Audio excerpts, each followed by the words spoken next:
Hello, welcome to a Smurd P video, and today we are looking at Transformers Legacy United Soundwave with Rumble, with Buzzsaw, and with Ravage. Now, I'll get my gripe out of the way immediately. This could have been the... Apologies. Stop bouncing. This could have been the ultimate Soundwave set. The Soundwave set that everybody wants. Except they didn't add Ratbat. They didn't add Laserbeak.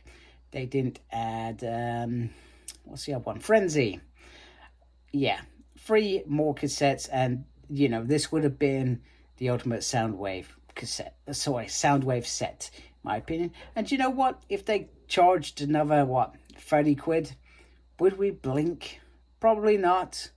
May turn our noses at it, but probably that's just normal, let's be honest. So, a little bit disappointing from that perspective. So there we go, just getting that bit out of the way. Also, we're probably going to see a movie Soundwave at some point, aren't we? Surely.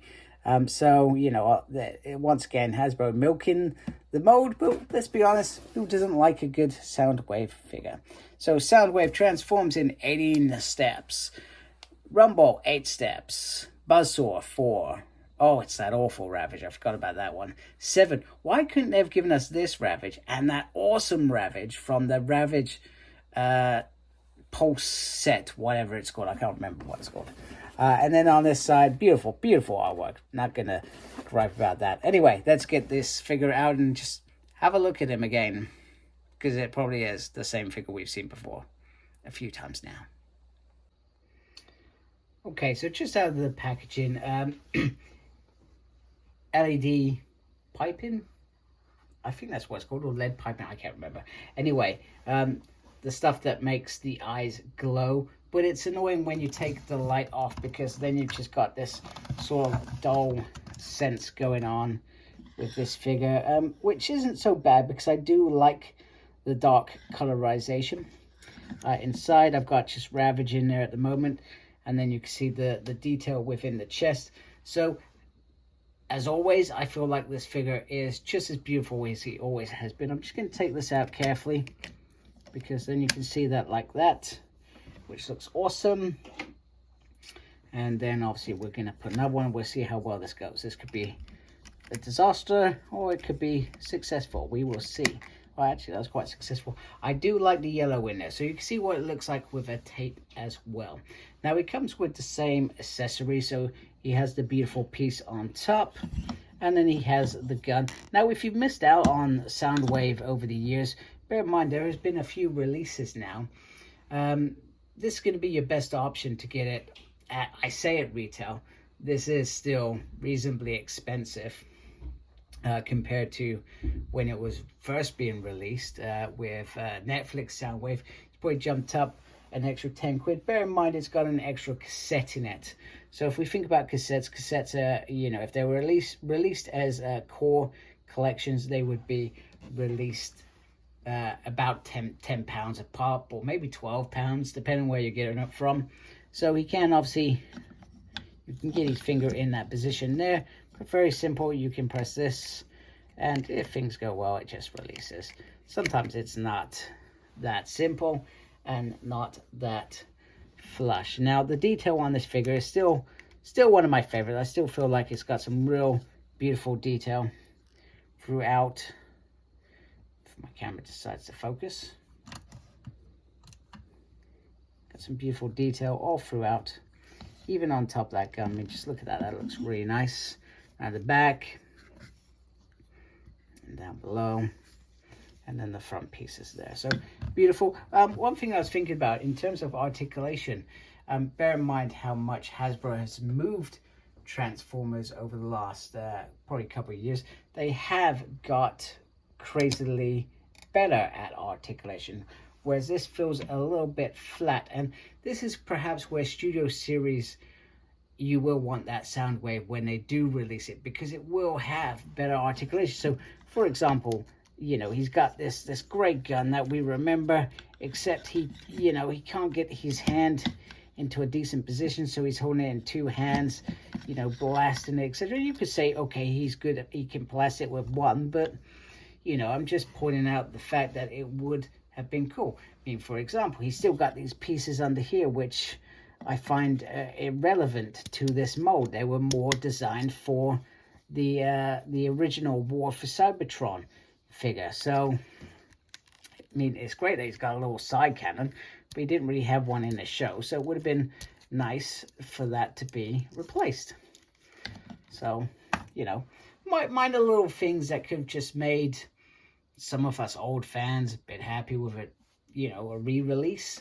Other than that, you know, generally I'm just going through the motion, really.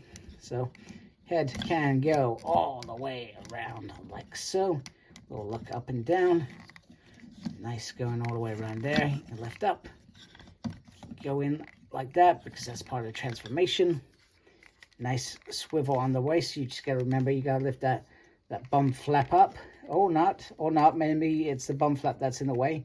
But you can go around like so. You can lift up like that. You can kick like that. You can bend nicely. Nice movement. Well, no, I thought that was all. No, there is a little bit of movement.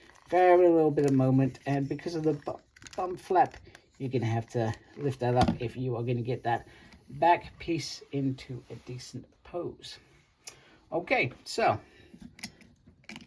now that we've done Soundwave, let's just have a quick look at their cassettes in their cassette mode. So we have Buzzsaw.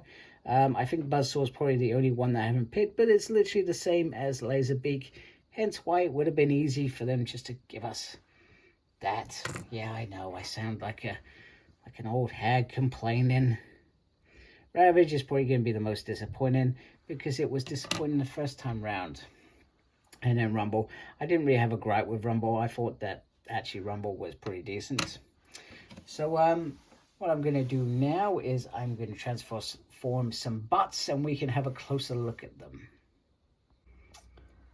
Not spot on, but you can sort of do the thing for Arrival for Cybertron. To be fair, it looks a bit crappy, but hey, give it a go. What can I do? So let's move on with the full transformation now. Okay, here are the 3 mini bots, or cassette bots, whatever you want to call them. I'm sure one of you will correct me. Laserbeak, not Laserbeak, it's Buzzsaw. Doesn't look too bad. I like the Decepticon logo on there. I love the yellow. I think it's pretty cool. And I clearly haven't put that in place properly. And yeah, very obviously the easiest transformation out of the all, because there really isn't much to do. Yeah, I think it's definitely a solid piece in my mind. Let's go on to Ravage, probably the worst out of all of them. I think it's just like the fact that you can't really turn this around so that this piece is level when you got the little rockets on there. They could have done a bit better, like with Rumble, just had the pieces separate, but I guess when they created this, they were just trying to get it all in one bot, and then they started changing their mind. Like I said, they could have given us this, but then they could have given us the better Ravage for the set. But yeah, he'll do the job, I guess. And then we've got Rumble, which we had as a studio series, so it's always going to be the best one. You've got the pile drivers, which is very, very cool. If I can actually take them off without knocking anything. And I conveniently forgot about the hands needing to pop out as well. Right, so you can have the hands out like that, and that looks very cool. Now, the disappointing bit about this is these beautiful little guns, which he has 2. If you wanted them, they have to go on the side there. That just looks naff, in my opinion. Naff. So I'm just going to stick them on the back, where I think they look a little bit better.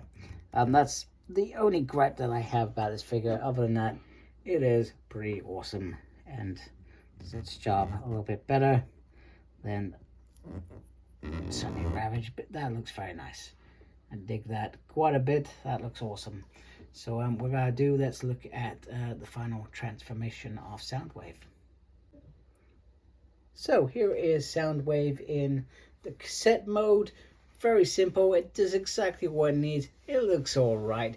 I feel like there are some bits that could be done better if things were tweaked different, but then again, I'm not a transformer technician, but you know, it has all the cool things. It has record bait. I don't like the fact that it's got the code there. I don't know what happened there. I can't remember if cassette players back in the day had that as well. And then you take it around, you could put these bits on the back, or you could just literally not bother. It is entirely up to you. I've shoved them on there because they're there. And obviously you can take Rumble out like so, and just display it like so, which I think looks very, very nice. So there you have it. There is Soundwave and his cassettes. Hope you like my video. If you do, please do support my channel by subscribing. Thank you for taking the time to watch this video. Thank you to everybody that's subscribed to my channel already. Please look after yourself and embrace geekiness. Take care. Goodbye.